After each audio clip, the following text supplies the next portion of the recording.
प्यारे दोस्तों, welcome to Majid ग्रा YouTube channel. Mobile phone repairing course की अगली वीडियो के साथ आपकी खिदमत में हाजिर हैं। दोस्तों, इस वीडियो के अंदर हम मोबाइल फ़ोन के अंदर इस्तेमाल होने वाली बैटरी के मतलब मालूमात हासिल करेंगे कि बैटरी किस तरह से काम करती है। दोस्तों, सबसे पहली बात मैं आपको जो बतानी चाहूँगा वो ये है कि मोबाइल फ़ोन के अंदर लिथियम आयन बैटरी इस्तेमाल की जाती है। लिथियम आयन बैटरी के बाकी बैटरीज़ के ऊपर काफ़ी एडवांटेज हैं। सबसे पहला एडवांटेज दोस्तों ये है कि ये साइज़ के अंदर काफ़ी छोटी है और बहुत जल्दी चार्ज हो जाती है। ये तेज़ाब वगैरह लीक नहीं करती और विद कंपेयर टू साइज इसकी पावर काफ़ी ज़्यादा है। तो दोस्तों, पहली बात मैं जो आपको बतानी चाहूँगा कि बैटरी दो तरह की होती हैं। आज से कुछ साल पहले जो मोबाइल फ़ोन आ रहे थे उन सब के अंदर रिमूवेबल बैटरीज होती थी। ये सारी की सारी रिमूवेबल बैटरीज हैं, जैसा कि आप देख रहे हैं कि ये मोबाइल फ़ोन के अंदर जब चाहें हम इसको मोबाइल फ़ोन से निकाल सकते हैं। लेकिन दोस्तों, अब जो है रिमूवेबल बैटरीज की जगह हमने फिक्स बैटरीज ले लिया। ये सारी की सारी बैटरीज फिक्स बैटरी हैं। फिक्स बैटरी का मतलब दोस्तों ये है कि हमें मोबाइल फ़ोन के बैक कवर को उतारकर स्क्रू ड्राइवर चाहिए और वो कहता है प्रोफेशनल ट्रेनिंग के साथ मोबाइल फ़ोन से बैटरी को निकाला जाएगा। ये नहीं कि कोई भी बंदा चाहे कहीं पर भी उसका कवर रिमूव करने के बाद उसमें से बैटरी रिमूव कर ले। तो दोस्तों, ये जो रिमूवेबल बैटरीज हैं इनके अपने फ़ायदे थे और ये जो फिक्स बैटरीज हैं इनके अपने फ़ायदे हैं। रिमूवेबल बैटरीज के दोस्तों जो साइड इफेक्ट की बात करें तो ये साइड इफेक्ट इनके अंदर काफ़ी ज़्यादा थे कि अक्सर कुछ अरसे के बाद यहाँ से ये जो पिन्ने हैं कुछ लूज़ हो जाते थे, जिसकी वजह से हमें पीछे उसका कोई गत्ता या कुछ लगाना पड़ता था। पिन्ने हिल जाने की वजह से पावर ठीक तरीके से ट्रांसफ़र नहीं होती थी। तो अब ये जो मसले मसाइल है इन सब से छुटकारा जो है हमें फिक्स बैटरीज ने दिला दिया है। लेकिन दोस्तों, फिक्स बैटरीज के अपने डिसएडवांटेज हैं। उनमें से ये है कि अगर हम जब चाहें हमें बैटरी को खुद से रिमूव नहीं कर सकते। मिसाल के तौर पर आपने कहीं दूर जाना है हफ्ता 10 दिन के लिए, तो पहले होता था कि आप 3-4 बैटरीज खरीद कर उनको फुल चार्ज करके अपने साथ ले जाते थे। जब एक यूज़ कर ली फिर दूसरी डाली फिर तीसरी। आप फिक्स बैटरीज के साथ आप उनमें से बैटरी को रिप्लेस नहीं कर सकते। इसके अलावा दोस्तों, जब मोबाइल फ़ोन आपका पानी के अंदर भी गिर जाए तो फिक्स बैटरीज आप निकाल नहीं सकते। सारे के सारा मोबाइल फ़ोन जब जल जाएगा और डेड हो जाएगा मुकम्मल तौर पर, फिर ही मोबाइल फ़ोन ऑटो बंद होगा। वैसे आप उसको बंद नहीं कर सकते। ये बहुत बड़ी डिसएडवांटेज है। इसको चीज़ कंपनीज को फिक्स करना चाहिए कि मोबाइल फ़ोन पानी के अंदर गिरने का बहुत कॉमन इशू है कि आए दिन मोबाइल फ़ोन लोगों से पानी के अंदर गिरते ही रहते हैं। इसके अलावा दोस्तों, मैं आपको ये बताना चाहूँगा कि मोबाइल फ़ोन की जो बैटरी है, चाहे फिक्स बैटरी हो चाहे रिमूवेबल बैटरी हो, कोई भी हो, वो हमेशा 3.7 वोल्ट की होती है। मोबाइल फ़ोन की बैटरी 3.7 वोल्ट की होती है। लेकिन दोस्तों, यहाँ पर ये पॉइंट भी नोट फरमाएं कि हमेशा बैटरी की वोल्टेज जो है 3.7 नहीं होती है। जब दोस्तों बैटरी फुल चार्ज होती है तब उसकी वोल्टेज इससे ज़्यादा होती है। जब बैटरी कम होता है उसकी वोल्टेज इससे ड्रॉप होती है। आप यूँ कह लें कि जब मोबाइल फ़ोन की बैटरी फुली चार्ज होती है उस वक्त उसकी वोल्टेज 4.4 के करीब होती है। फिर जैसे जैसे हम बैटरी को यूज़ करते जाते हैं उसकी वोल्टेज जो है वो ड्रॉप होती रहती है। तकरीबन 3.2 के करीब और कुछ मोबाइल 3.3 के करीब जो है बैटरी को 0% डिक्लेयर कर देते हैं और मोबाइल फ़ोन ऑटोमेटिकली बंद हो जाते हैं। इसके अलावा दोस्तों, ये तो मैंने आपको बता दिया कि मोबाइल फ़ोन की बैटरी हमेशा 3.7 वोल्ट होती है। तो दोस्तों, दूसरी बात आप ये याद रखिए कि कभी भी जब भी हमने जनरल असूल आपको बता रहा हूँ, बैटरी चार्जिंग के हवाले से कायदा कानून आपको बता रहा हूँ कि जब भी हमने कोई भी बैटरी चार्ज करनी हो तो हमेशा जो है चार्जिंग करने के लिए उससे ज़्यादा वोल्टेज चाहिए। मिसाल के तौर पर 12 वोल्ट की बैटरी है, अगर आप उसको चार्ज करना चाहते हैं तो आपको 15 वोल्ट चाहिए। अगर आप 12 वोल्ट की बैटरी जैसा कि ऑटो के अंदर इस्तेमाल होती है, अगर उसको चार्ज करने के लिए जस्ट आप 12 वोल्ट का अडाप्टर यूज़ करते हो तो कभी भी उसको चार्ज नहीं करेगा। आपको हमेशा 15 वोल्ट चाहिए। ऐसे ही जब आपने मोबाइल फ़ोन की 3.7 वोल्ट की बैटरी चार्ज करनी हो तो अब आपको ज़्यादा वोल्टेज चाहिए, आपको 5 वोल्ट चाहिए। यही वजह है कि USB का करंट जो है वो 5 वोल्ट होता है और साइंटिस्ट ने, इंजीनियर्स ने बैटरी की वोल्टेज जो है 3.7 रखी है कि USB से कुछ कम हो ताकि USB करंट इसको आसानी से चार्ज कर सके। इसकी मिसाल दोस्तों यूँ समझिए कि 2 टैंक हैं, अगर दोनों में पानी का लेवल बराबर है तो फिर किसी तरह भी पानी नहीं जाएगा। अगर 2 टैंक हैं तब जो एक टैंक है उसमें बहुत ज़्यादा पानी, उस पानी का लेवल अप है तब ही वहाँ से पानी जो है टैंक नंबर 1 के अंदर आएगा। यही वजह है कि जब आपने बैटरी को चार्ज करना हो तो अप्लाइड वोल्टेज जो है वो ज़्यादा होनी चाहिए। दोस्तों, बैटरी के वोल्टेज के बाद अब बात करते हैं बैटरी की पावर के मुतालिक। तो दोस्तों, बैटरी की पावर जो है वो mAh के अंदर मापी जाती है। mAh का मतलब है दोस्तों मिली एम्पेयर आवर। उसकी मिसाल दोस्तों मैं आपको यूँ दूंगा कि जैसा कि आप ये स्मार्टफोन देख रहे हैं इसके अंदर बहुत बड़ी बैटरी इस्तेमाल हुई है, जबकि एक छोटी सी बैटरी आप देख रहे हैं। जबकि दोस्तों अगर आप इनका कंपेयर करें तो इसके अंदर जो बैटरी है वो भी 3.7 वोल्ट की है और इसके अंदर ये जो बैटरी है ये भी 3.7 वोल्ट की है। तो दोनों स्मार्टफोन के अंदर सेम टू सेम वोल्टेज की बैटरीज हैं। फिर इनके अंदर इतना ज़्यादा फ़र्क क्यों है? तो दोस्तों फ़र्क इनके अंदर mAh का है, यानी कि मिली एम्पेयर आवर। तो जैसा कि अगर आप देखें देखें तो ये 1050 mAh की बैटरी है। तो 1050 mAh का क्या मतलब है? उसका मतलब दोस्तों ये है कि 1050 mAh करंट 1 घंटे तक आपको दे सकती है। लेकिन अगर आप दोस्तों इससे आधा 1050 का आधा होता है 525, अगर आप 525 मिली एम्पेयर आर करंट यूज़ करते हो तो फिर ये 2 घंटे देगी, क्योंकि आपने करंट को आधा कर दिया, अब टाइम डबल हो जाएगा। ऐसा ही अगर यहाँ पर अगर आप बैटरी देखें तो ये 6000 mAh की बैटरी है। इसका मतलब ये है कि ये बैटरी 6000 mAh करंट 1 घंटे तक आपको मुसलसल सप्लाई कर सकती है। तो दोस्तों मोबाइल फ़ोन की बैटरी की कैपेसिटी बहुत सारी चीज़ों के ऊपर डिपेंड करती है। मिसाल के तौर पर आपका कितना यूज़ है, कितना आपने कितनी देर स्क्रीन ब्राइटनेस कितनी देर ऑन रहती है, जितनी देर स्क्रीन ब्राइटनेस ऑन रहती है उतना उसके पावर कंजम्पशन ज़्यादा है। इसके अलावा जो उसकी नेटवर्क कम्युनिकेशन है कि मोबाइल फ़ोन 3G 4G किसी भी नेटवर्क के ऊपर है तो कितनी देर ने नेटवर्क से कम्युनिकेशन किया है,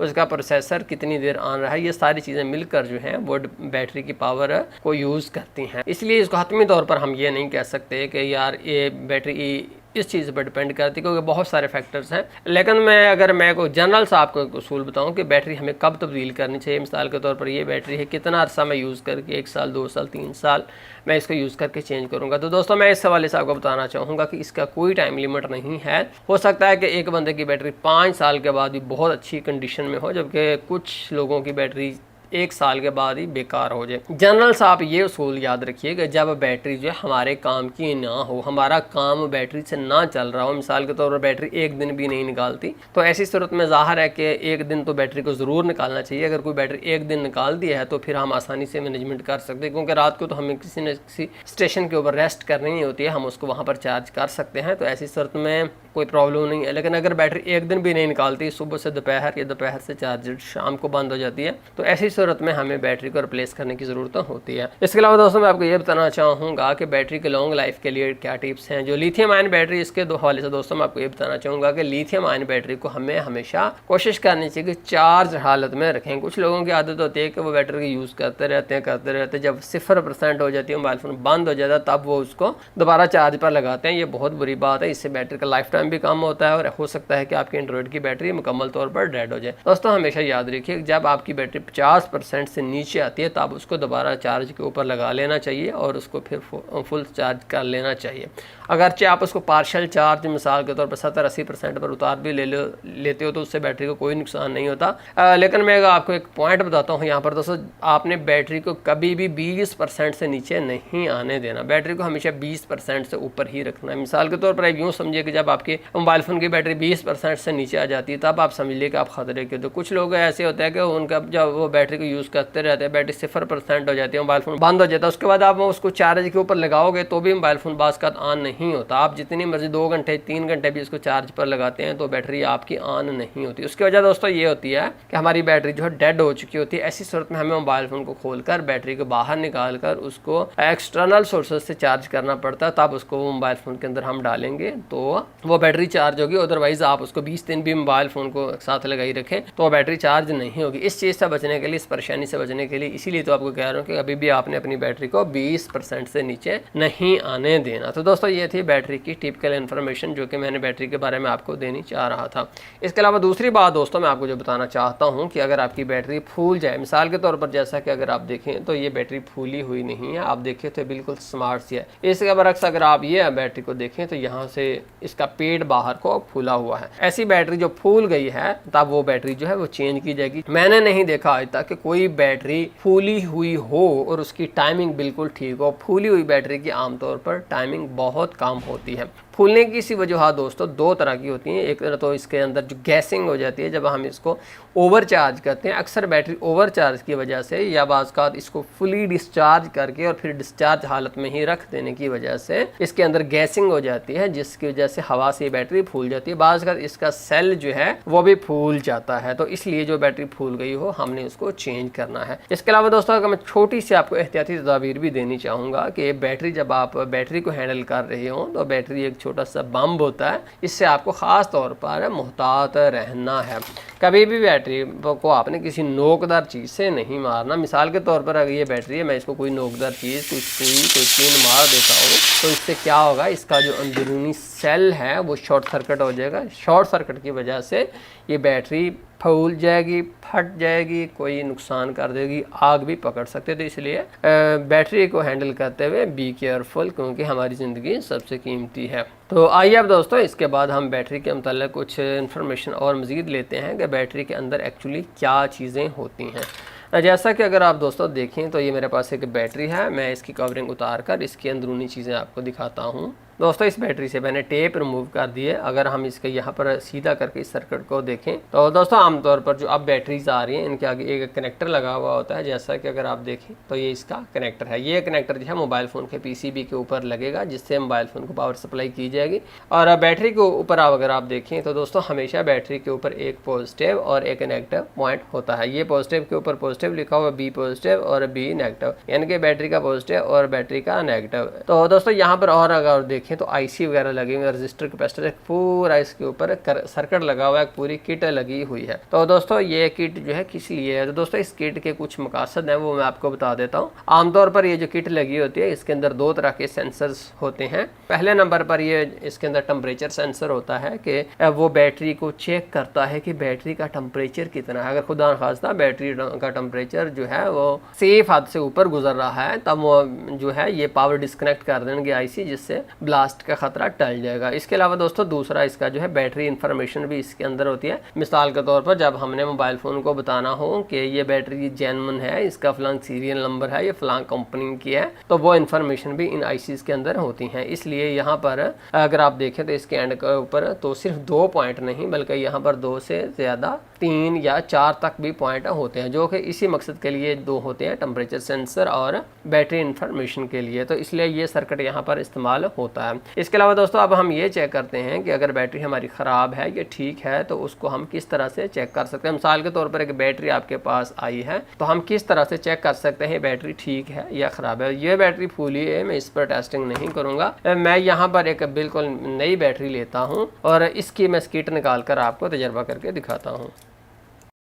दोस्तों जैसा कि आप देख रहे हैं हमने यहाँ से टेप रिमूव करके बैटरी का पॉजिटिव और नेगेटिव दोनों टर्मिनल अपने सामने कर लिए हैं। जब भी डेड बैटरी को आपने चार्ज करना हो तो आपने यहाँ से इसका पॉजिटिव और नेगेटिव दोनों टर्मिनल्स को अपने सामने ले आना। इससे हम बैटरी को चार्ज भी कर सकते हैं और ये भी जान सकते हैं कि क्या आया कि बैटरी हमारी ठीक है या ठीक नहीं है। तो जैसा कि दोस्तों मैंने आपको बताया था कि बैटरी के वोल्टेज जो है 3.7 होते हैं, लेकिन दोस्तों यहाँ पर एक और पॉइंट नोट फरमाएं कि अगर किसी बैटरी के 3.7 वोल्ट ही हैं या 4 वोल्ट हैं तो इसका कतअन ये मतलब नहीं है कि ये कन्फर्म हो चुका है कि बैटरी ठीक है। बाज़ का बैटरी की वोल्टेज जो है वो सेम टू सेम होती है लेकिन उसका mAh गिर चुका होता है। ऐसी बैटरी जो उसका सेल का कुछ हिस्सा डेड हो चुका होता है, बाज़ का अक्सर हिस्सा डेड हो चुका है, कुछ ही उस सेल का काम कर रहा होता है, ऐसी बैटरी डेड होती है। वोल्टेज प्रॉपर होने के बावजूद भी मोबाइल फ़ोन को वो ऑन नहीं कर रही होती। दोस्तों बैटरी को चेक करने का एक आसान सा तरीका तो ये है कि आपने एनालॉग बल्ब लेना है। जैसा कि पहले दौर के अंदर बल्ब थे, एनालॉग बल्ब आपने लेना है। अगर आप पॉजिटिव और नेगेटिव के साथ लगाते हैं और बल्ब जो है वो रोशन हो जाता है तो ये इस बात का अलामत है। बल्ब जितना रोशन आमतौर पर होता है, आपको आइडिया होगा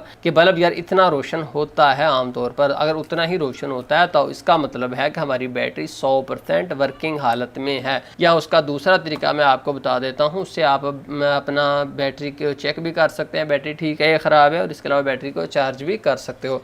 वो है दोस्तों पावर सप्लाई का इस्तेमाल। मैं पावर सप्लाई को ऑन करता हूं। जैसा कि अगर आप देख रहे हैं कि ये 5 वोल्ट पर है। अब जब भी मैंने बैटरी को चार्ज करना हो तो उसका बिल्कुल आसान सा तरीका है। सबसे पहले आप अपने मल्टीमीटर को अपने सामने रखिए, एक टर्मिनल को और दूसरे टर्मिनल्स को लगा दिए। जैसा कि अगर आप देख रहे हैं कि 4.23 आ गए, लेकिन यहाँ पर नेगेटिव साथ लिखा हुआ है। ये देखिए नेगेटिव की अलामत आपको नज़र आ रही है, इसका मतलब है कि मैंने पिनें उल्ट लगाई हुई हैं। अब मैं चेंज करके दोबारा लगाता हूँ तो देखिए अब मैंने पिनें लगा दी हैं और वोल्टेज भी आ गई है, लेकिन यहाँ पर अब नेगेटिव का कोई भी साइन साथ नहीं है। इसका मतलब है कि ये पिनें दुरुस्त लगी हुई हैं। अब ये पॉजिटिव है, इसको मैं पॉजिटिव लगा देता हूँ और यहाँ पर अगर आप देखें तो एम्पेयर इस वक्त 0 है। और उसके बाद दोस्तों मैं नेगेटिव से लगा देता हूँ जो ही आप पॉजिटिव और नेगेटिव से लगाएंगे तो यहाँ पर स्क्रीन के ऊपर 1 से 2 एम्पीयर के दरमियान करंट आना चाहिए। अगर 1 से 2 एम्पीयर के दरमियान आ रहा हो तो इसका मतलब ये है कि बैटरी बिल्कुल ठीक है। अगर इस लिमिट से ऊपर नीचे जाता है तो इसका मतलब है कि उस बैटरी के अंदर फॉल्ट है। मिसाल के तौर पर बैटरी 2.5 या 3 या 4 एम्पीयर तक जाती है तो इसका मतलब है कि बैटरी अंदर से फुल्ली शॉर्ट सर्किट है। ऐसी बैटरी को अगर कुछ देर आप सप्लाई के ऊपर लगाओगे तो वो बैटरी गर्म हो जाएगी। इसके बरक्स अगर बैटरी बहुत थोड़े एम्पेयर निकालती है, मिसाल के तौर पर आधा एम्पेयर निकाल रही है, यहाँ पर सिर्फ 5 आ रहा है, उसके बाद सिफर यहाँ पर 1 एम्पेयर नहीं आ रहा, तो इसका मतलब ये है कि बैटरी का सेल अक्सर डेड है। बैटरी आमतौर पर 1 से 2 एम्पेयर के दरमियान ही जाती है। 1 से 2 एम्पेयर का मतलब कोई हतमी रिजल्ट नहीं कि अब 1 एम्पेयर से नीचे आ गई तो अब आप कह दें कि जी अब तो ख़राब ही ख़राब है। ऐसा नहीं, बात करने का मकसद है अगर battery extremely high ampere per जा रही है, एक्सट्रीमली लो एम्पेयर पर जा रही है, आधे एम्पेयर पर चार्ज हो रही है, तो ऐसी बैटरी दुरुस्त नहीं है। जैसा कि अगर आप देखें तो ये बैटरी बिल्कुल ठीक है। दोस्तों जैसा कि आप देख रहे हैं ये मेरे हाथ में एक हवावी की बैटरी है। इसके यहाँ पर पॉजिटिव और यहाँ पर नेगेटिव लिखा हुआ है। पता नहीं ये बैटरी ठीक है ये ख़राब है, तो देखिए मैं इसके नेगेटिव से नेगेटिव लगा देता हूँ और इसके पॉजिटिव से पॉजिटिव लगा देता हूँ। उसके बाद आप देखें तो ये आधे एम्पेयर पर भी नहीं, ये तो उससे भी बिल्कुल कम एम्पेयर ले रही है। इतने थोड़े जो एम्पेयर बैटरी ले रही हो तो ये वाज़ेह सबूत है कि बैटरी ख़राब है। अब ऐसी बैटरी को अगर मैं 20 दिन क्या 50 दिन क्या 1 माह भी लगा दूँ ना तो ऐसी बैटरी कभी चार्ज नहीं होगी। उसकी वजह दोस्तों ये है कि जब ये अपनी लिमिटेड जो इसकी रेंज है उसके अंदर ही नहीं आ रही तो इसका मतलब है इसका सेल फिनिश है, इसका सेल ख़त्म हो चुका है। अगर इस तरह की बैटरी की हम वोल्टेज चेक करते हैं तो देखिए मैं पॉजिटिव से पॉजिटिव और नेगेटिव से नेगेटिव लगाता हूँ। तो दोस्तों जैसा कि आप देख रहे हैं इसकी वोल्टेज 3.91 आ रही है, यानी कि बहुत अच्छी वोल्टेज आ रही है। अब हम अगर इसको चेक करते हैं मल्टीमीटर से तो मल्टीमीटर हमें बताता है कि बैटरी बहुत अच्छी कंडीशन में है, जबकि आपने अभी देखा कि डीसी पावर सप्लाई ने हमें बताया है कि ये बैटरी डेड है। तो इसलिए कभी भी हम जस्ट वोल्टेज के ऊपर भरोसा नहीं कर सकते कि बैटरी वोल्टेज दे रही है तो इसका मतलब बैटरी ठीक है, जब तक उसका सेल जो है वो पावर नहीं देता। अगर आप देखें तो यही मेरे पास एनालॉग बल्ब है। अगर इसी बल्ब को मैं यहाँ पर जलाता हूँ तो देखिए बहुत ही थोड़ा बल्ब रोशन हो रहा है। जैसा कि आपने देखा कि बल्ब इतना थोड़ा रोशन हो रहा है जो कि हमें बता रहा है कि बैटरी ठीक नहीं है। इसलिए अगर आप इस तरह का कोई बल्ब कहीं से ऑनलाइन ढूंढ लें तो बैटरी को टेस्टिंग करने के लिए ज़बरदस्त है। लेकिन बल्ब अगर नहीं है तो कोई प्रॉब्लम नहीं, सबसे बेस्ट सोल्यूशन जो है वो हमेशा आपका डीसी पावर सप्लाई का इस्तेमाल है। डीसी पावर सप्लाई के ऊपर आप बैटरी को लगाएंगे तो अगर वो अपने प्रॉपर एम्पेयर के अंदर जा रही है, सबसे अच्छा तरीकाकार यही है कि 5 वोल्ट सेट करो, उसको जो है पॉजिटिव और नेगेटिव लगाओ। अगर 1 से 2 एम्पेयर की रेंज में आ रही है तो इसका मतलब आपकी बैटरी बिल्कुल ठीक है। जबकि वोल्टेज के ज़रिए बैटरी टेस्ट की जो है उसकी वोल्टेज सेम भी हो, ठीक भी हो, तो भी इस पर कोई ट्रस्टेड नहीं है, क्योंकि बैटरी का जो अगर 80% इसका सेल डेड भी हो जाता है तब भी इसकी वोल्टेज सेम टू सेम रहती है, जबकि इसकी mAh पावर जो है वो एक्सट्रीमली लो, तकरीबन 100-200 mAh तक भी हो सकता है, मुश्किल से ना हो। तो दोस्तों इसके अलावा मैं दोस्तों आपको ये बताना चाहूँगा कि जैसा कि अगर आप देखें तो ये मेरे पास मोबाइल फ़ोन है, इसकी बैटरी है। जब हमने इस तरह के कोई मोबाइल फ़ोन हमारी बैटरी का हमें पता ना हो कि यार मोबाइल फ़ोन ख़राब है या बैटरी ख़राब है, मिसाल के तौर पर इस चीज़ का नहीं कन्फर्म हो रहा है कि यार पता नहीं अब ये बैटरी ख़राब है, ये मोबाइल फ़ोन ख़राब है, तो उसका तरीका दोस्तों ये है कि आपने एंड्रॉयड पावर बूट केबल लेनी है। Android power boot cable market के अंदर जो है 2 तरह की, ये मेरे पास सिंपल वर्जन है लेकिन इसके अंदर एडवांस्ड वर्जन भी मौजूद है, वो आपने ले लेना है। इस तरह के अगर केबल आप देखें तो ये आपकी पावर सप्लाई है। इसके ऊपर ही आपने इसको 4.4 वोल्ट पर सेट करके पॉजिटिव के अंदर पॉजिटिव और नेगेटिव के अंदर नेगेटिव लगाना है। उसके बाद अगर आप सामने दोस्तों अगर इसके देखें तो यहाँ पर बहुत सारे कनेक्टर्स हैं। ये देखिए ये मुख्तलिफ बैटरी कनेक्टर्स हैं। जो भी आपके मोबाइल फ़ोन को सेट आए आपने बैटरी का देख लेना है कि बैटरी का कौन सा है, उसके मुताबिक ही इनमें से ढूंढकर उस जगह के ऊपर लगा दें। तो आप अपनी पावर सप्लाई की मदद से विदाउट बैटरी के बगैर भी आप चेक कर सकते हो कि आया ठीक है मोबाइल फ़ोन या ख़राब है। यहाँ पर दोस्तों आप एंड पर मैं एक छोटा सा पॉइंट आपको और देना चाहूँगा, उसके बाद हमारी वीडियो ख़त्म हो जाएगी। वो दोस्तों ये है कि अगर मिसाल के तौर पर देखिए मैंने बैटरी को चार्ज करना हो तो उसका क्या तरीकाकार होता है। दोस्तों जब मैं शॉप के ऊपर हूँ, मैंने कोई भी बैटरी चार्ज करनी हो तो उसके लिए मैं आपको बताता हूँ कि मैं कौन सी टिप्स से यूज़ करता हूँ। जैसा कि दोस्तों अगर आप देखें तो ये एक USB केबल है, USB तार है। इसके आगे अगर आप देखें तो मैंने ये क्या किया हुआ है, मैंने हाई क्वालिटी जो है मेल फीमेल लगाया हुआ है और इसके आगे अगर आप देखिए ना, इस मेल फीमेल के आगे तो बहुत सारी तारें हैं। ये जनाब ये माइक्रो यूएसबी मैंने लगाई हुई है। और उसके बाद अगर आप देखें तो ये N70 है, उसके बाद PSP जैक है, मुख्तलिफ तरह के जैक मैंने लगाए हुए हैं, टाइप सी है, इस तरह के सारे जैक आपने एक ही केबल के आगे लगाने। पीछे अगर आप देखें तो बहुत सारी तारें हैं। उसके बाद दोस्तों अगर आप देखें ना तो ये मैंने एक वैसे ही तार छोड़ी, बड़ी और छोटी मैंने करके 2 तारें वैसे ही छोड़ी हुई हैं। एक पर मैंने सुरख टेप लगाई, दूसरी पर काली लगाई ताकि मुझे पॉजिटिव और नेगेटिव आप पता रहे। उसके बाद मैं क्या करता हूँ, चार्जर, ये मेरे पास एक चार्जर है और ये DC एम्पेयर मीटर है। DC एम्पेयर मीटर को मैंने चार्जर के अंदर लगा दिया, पावर के साथ कनेक्ट कर देता हूँ, बिजली के साथ। तो आप देखिए यहाँ पर ये बता रहा है कि 5.31 वोल्ट पीछे से आ रहे हैं और एम्पेयर इस वक्त 0 है, यानी कि कोई भी एम्पेयर नहीं। अब हम इसके अंदर जो है लगा देते हैं अपनी USB वाली केबल। तो उसके बाद यहाँ पर देखिए मैंने बैटरी चार्ज करनी हो तो मैं क्या करूँगा कि इसकी पॉजिटिव और नेगेटिव मैं यहाँ से इस बैटरी के नेगेटिव के साथ, यहाँ पर अगर आप देखें तो नेगेटिव लिखा हुआ है, नेगेटिव मैंने नेगेटिव के साथ लगा देनी है और पॉजिटिव मैंने पॉजिटिव के साथ लगा देनी है। उसके बाद अगर आप देखें तो यहाँ पर एम्पेयर आ रहे, तो यूँ अगर आप 10 मिनट इसको पकड़ कर रखेंगे तो उससे आपका मसला हल हो जाएगा। आपकी बैटरी जो 10 मिनट अगर आप इसको यूँ पकड़ कर रखते हैं तो उससे आपकी बैटरी जो है कम से कम 30-40% हो जाएगी। लेकिन दोस्तों यहाँ पर जब हम शॉप के ऊपर होते हैं ना तो हमारे पास टाइम बिल्कुल नहीं होता कि हम इस तरह से उसको पकड़ कर जो है खड़े रहें। उसका सोल्यूशन दोस्तों मैंने ये निकाला हुआ है कि ये देखिए मेरे पास एक यूनिवर्सल चार्जर है। यूनिवर्सल चार्जर मैंने लेकर इसके साथ जो है इसके अंदर आप देखें कि मैंने एक तार लगाई हुई है। अब जब भी मैंने बैटरी चार्ज करनी हो मैं अपने बैटरी को लेकर यहाँ पर जिस तरह मैंने पॉजिटिव लिखा है उस तरह पॉजिटिव और जिस तरह नेगेटिव लिखा है उस तरह नेगेटिव कर देता हूँ और यहाँ पर पॉइंट इसके लगा देता हूँ। उसके बाद ये देखिए लाइट इसकी जलनी शुरू हो गई। अब उसके बाद जो है मैं इसको यहाँ पर लगा दूँगा तो देखिए एम्पेयर आने शुरू हो गए, जिसका मतलब ये है कि बैटरी अब चार्ज होनी शुरू हो चुकी है। इसके अलावा दोस्तों ये जो इस तरह की केबल है, एक केबल लेकर आप USB उसके अंदर आगे से मल्टी जैक आप लगा लें तो ये केबल भी आप बना लें तो उससे भी आपको बहुत ज़्यादा फ़ायदा होगा क्योंकि आपकी वक्त की बचत होगी। तो मोअज़्ज़ज़ दोस्तों ये थी मोबाइल फ़ोन की बैटरी के बारे में इन्फॉर्मेशन। मुझे उम्मीद है कि आपकी मालूमात में इजाफा हुआ होगा, आपका कुछ नया सीखने को मिला हुआ होगा। तो दोस्तों एंड पर मैं आपसे रिक्वेस्ट करूंगा कि आपका अगर फ़ायदा हुआ है तो मेरी हौसला अफजाई तो आपकी बनती है ना दोस्तों। जब हौसला अफजाई नहीं की जाती तो फिर बंदा बहुत डिसहार्ड होता है, नेक्स्ट वो काम करने को उसका दिल नहीं करता। जबकि अगर आप सिर्फ एक लाइक दे देते हैं, अच्छा कमेंट्स कर देते हैं, आप अप्रिशिएट कर देते हैं, उससे जो है मेरा दिल बाग बाग हो जाता है। अप्रिसिएशन जो है आपकी वो मेरी समझ लें कि आब हयात है, मेरे लिए फ्यूल है। तो वो प्लीज़ मुझे ज़रूर दीजिएगा। दोस्तों आपके दिल में कोई और सवाल हो जो मालूमात मैं नहीं दे सका, हो सकता है कि मैं कोई पॉइंट छोड़ गया हूं, तो वो कमेंट्स बॉक्स के अंदर पूछिए, उससे आपका भी फ़ायदा होगा और जो लोग देखेंगे उनका भी फ़ायदा होगा। तो बिला तकल्लुफ़ आप कमेंट्स के अंदर पूछिए। तो दोस्तों माजिद ग्रा यूट्यूब चैनल को सब्सक्राइब ज़रूर कीजिए क्योंकि ये मोबाइल फ़ोन रिपेयरिंग का चैनल है और वीडियो को लाइक कर दीजिएगा। बहुत ज़्यादा अपना ख्याल रखिएगा और अपने इर्द गिर्द के लोगों का, वालिदैन का भी। बहुत शुक्रिया। अल्लाह हाफिज़।